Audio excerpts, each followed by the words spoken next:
Welcome to 247 Real Talk. I'm your host, Julian Perry, and it's a pleasure to be here once again on the night I'm recording is Wednesday, June 19th, so it's Juneteenth. So happy Juneteenth to all of you who are celebrating this very memorable holiday.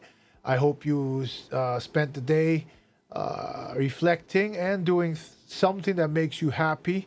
The fact that this holiday is recognized.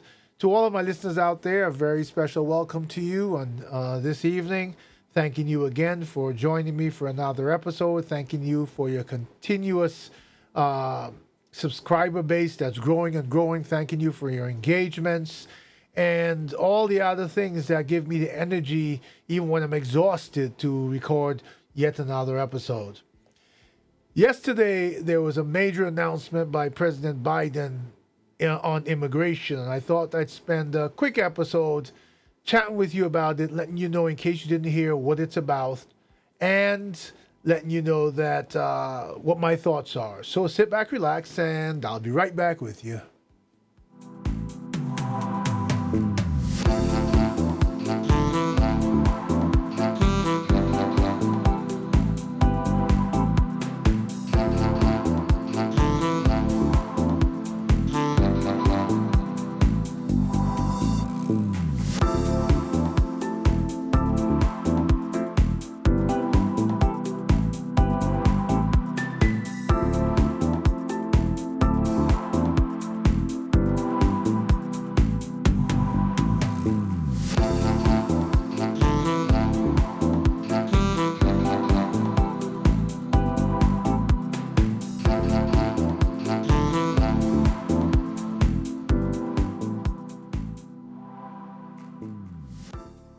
So welcome back to the 247 Real Talk podcast. Again, it's my pleasure to be here once again with you, and I'm so happy to have you here and so happy to be able to have another conversation with you.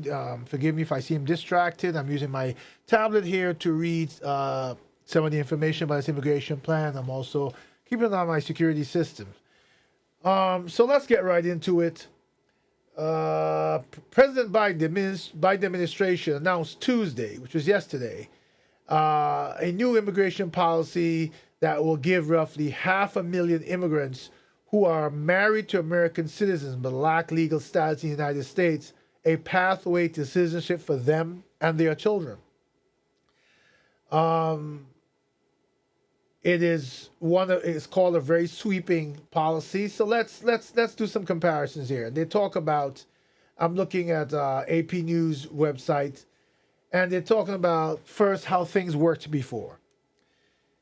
So before, if an American married someone who was not a citizen but living in the United States, it would have been a straightforward process for the spouse to apply for long-term permanent residence, called a green card.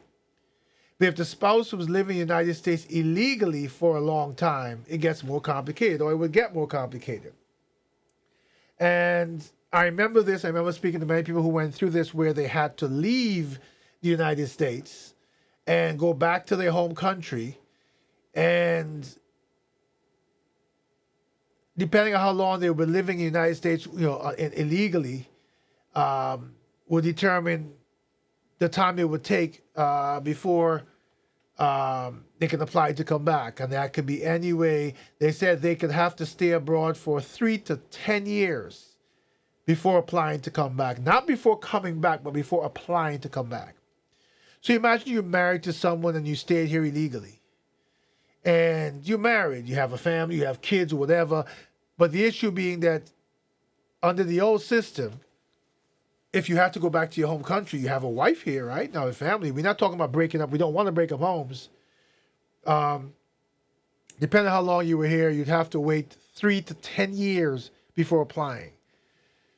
Which means that depending on your financial means and the ability of your children to travel to you, even to see you, other than virtually on social, on our technical platforms, and on social media, you could have zero personal human interaction with your children on a regular basis, and on a regular basis for many years, for up to 10 years.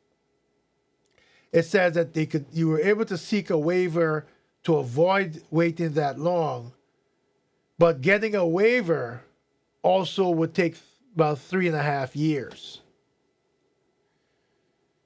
Fast forward to the change in the let me make sure I cover that all.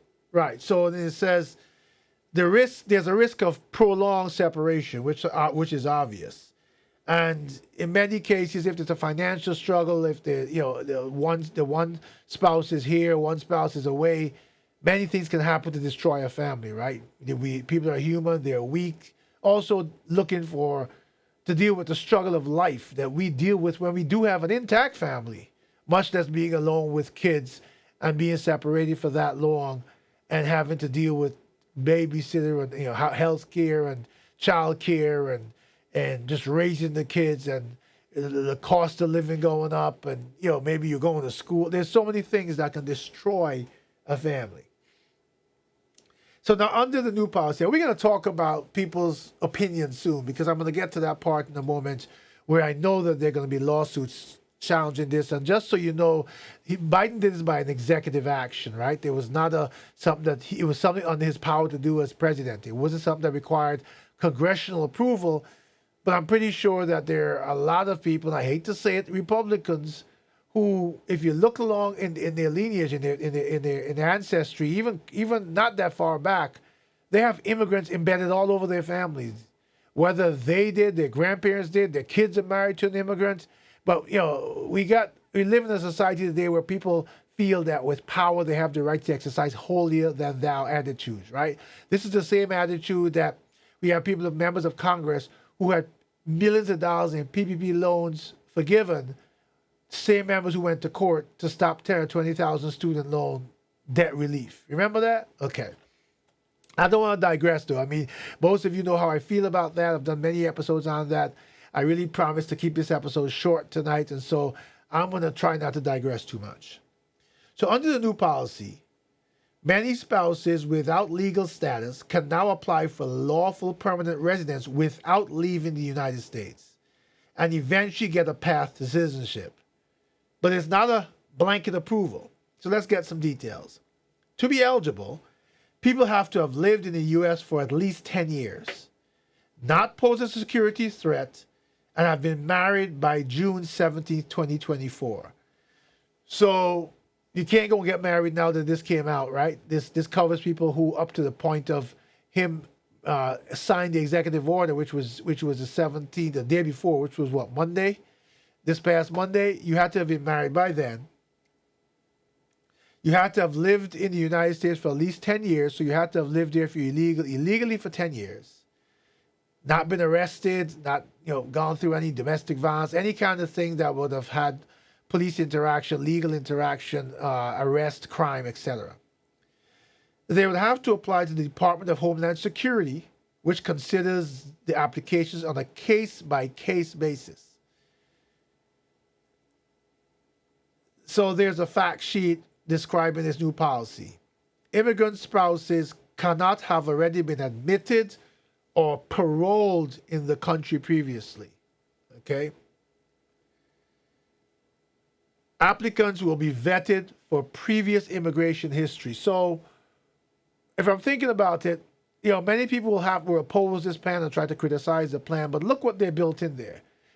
Applicants will be vetted for previous immigration history. So if you're someone who violated, maybe you came in, you were deported, you came back, you were deported, you're not going to be eligible for this. Criminal history, the obvious, which should make sure that you're not eligible and you should be deported. And more, including potential fraud. Now, that gets tricky, right? Because many people who come to this country illegally and who have been able to support their families by a job or something have lied on some application or put something not to commit a crime as their intention, but actually to get a job, to work, or to do something to support their family to get ahead. Once Homeland Security approves the application, the person would then have 3 years to apply for permanent residency and could get work authorization for up to 3 years. So once you send this application to Homeland Security, say, look, I came in the country, I've been living here 10 years, I've never been arrested, I've been a good person, I just came, I wanted a better life. And people tend to lump people into a category, right? Because you did this, you must be a criminal. No, that's not the case. There are a lot of decent people who left places where they were struggling because maybe they're islands, right? They're smaller places. There's not as many jobs available. Maybe they wanted an education. Maybe they read about what's available in America and they just wanted to learn a trade. And they wanted to fulfill a dream that if they came here one day, they could be married, they could have a family, they could have a home, they could be a productive member of society. And they came and lived there illegally. They did the odd jobs that you and I wouldn't do, right? When you want the handyman to clean up the yard and clean the bushes and rake the leaves and get down on their knees and level your land and dig up your soil and deal with a sunken septic tank, all sorts of jobs that despite what we Americans say, we wouldn't do.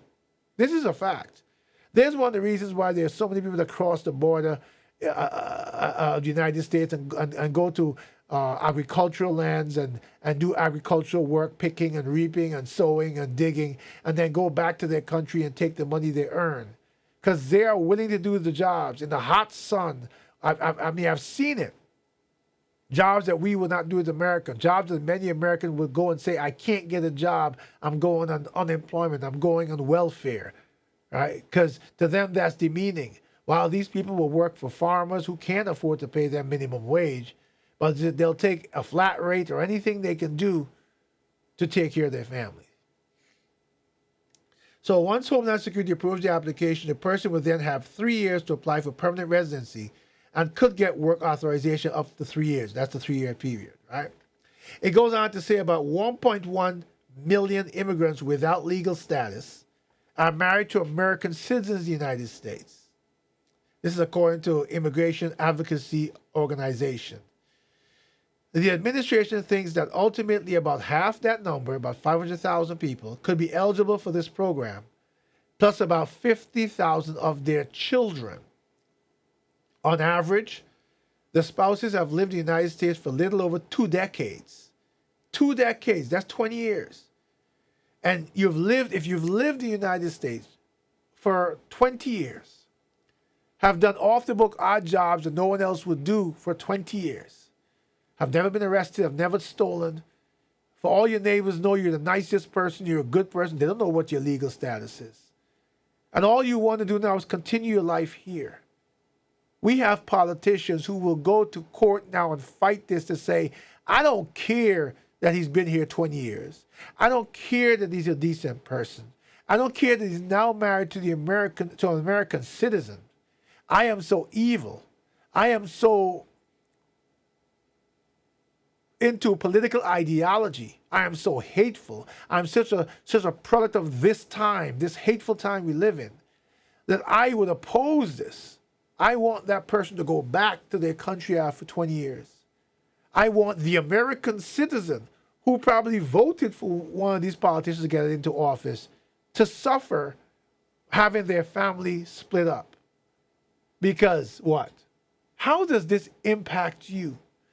If this person's been here for 20 years, they haven't committed a crime, they haven't done anything to impact your quality of life or your future, your past, your present, your ability to be elected, and like I said, their spouse probably voted for you maybe at one time or another, how do you get joy?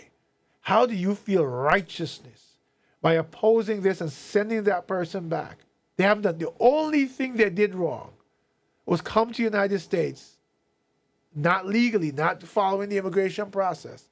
Everything they've done after that for 20 years has proven their character, their ability to work, to be productive. Remember, we're vetting them. Under this Biden policy, they're going to be vetted. So vetting and what I just read to you in terms of immigration policy, criminal, fraud, means that you pretty much had to live a clean life. Right? You couldn't even so much as get a DUI. Right? Person And to be honest with you, people, I believe, who come to this country with good intentions stay out of trouble. They don't want to go to jail. They came from a decent life. Maybe they didn't have anyone here to sponsor them. They were struggling where they were because of the lack of jobs or whatever the case may be. They knew that the America, the dreamland that we're supposed to be to the world, was their one way to make sure that before they left this planet, before they died, that they had an opportunity to live. Now, I understand that we can't just absorb all the immigrants from the world. But again, even on this 1.1 million immigrants who, I guess this census or whatever or these polls have managed to discern that population to be, they're still saying only half of those people will meet the criteria. So you're not letting in millions of people. You're letting in 500,000 people who are probably doing all the right things already and deserve to be here. And so I think it only makes sense to pursue this. So it says, on one hand, Biden has made it much more difficult to qualify for asylum at the southern border and intensified removals of those who don't qualify to stay. Immigration advocates vilified Biden's decision this month to cut off asylum processing after arrivals on the border hit a certain number per day. On the other hand, the administration has taken a number of steps to admit people into the country. In the biggest example, the administration created a program last year allowing people from Cuba, Haiti, Nicaragua, and Venezuela to come to the U.S. if they have a financial sponsor, pass a background check, and fly into a U.S. airport. As of the end of April, 434,800 people have arrived through that program from those 4 countries. Now think about it again. Have a financial sponsor. If you looked at my previous episode on immigration, I talked about when who an immigrant, my family was sponsored here. My uncle, who sponsored my family at the time, had to show he had the financial means to support us, which is where my objection comes to the people who are crossing the border who will be dependent upon society and not have someone who will vouch for them. Pass a background check and come through a legal immigration point so the United States knows who you are. I think this is a great policy, and I want to hear from you. It's a short episode tonight. I'm not going to get into too many personal feelings, but I wanted you to know the details of this plan. Maybe you're one of these people who's listening to my podcast who falls in this category and didn't know that this executive decision was made. Here's a chance to make a difference in your lives, in the lives of your family. It is Juneteenth. I'm not done celebrating. It's not even 10 p.m. yet. Celebrating it to me is just relaxing and enjoying the freedom of this time. I thank you so much for always listening and always supporting the 247 Real Talk podcast. It is a short episode. You don't get that many of them, but I'm thankful for you. Continue to celebrate on your end, not just Juneteenth, but freedom in general. It's something that if you look at the world, across the world, it's something that we once had and we were progressing. And even here in the United States, freedom that includes void of racism and prejudice and hatred and all the other things are rearing their ugly heads again in this country. We have to stand up and make a difference. We have to stand up and make a change. Enjoy the rest of your week and your weekend.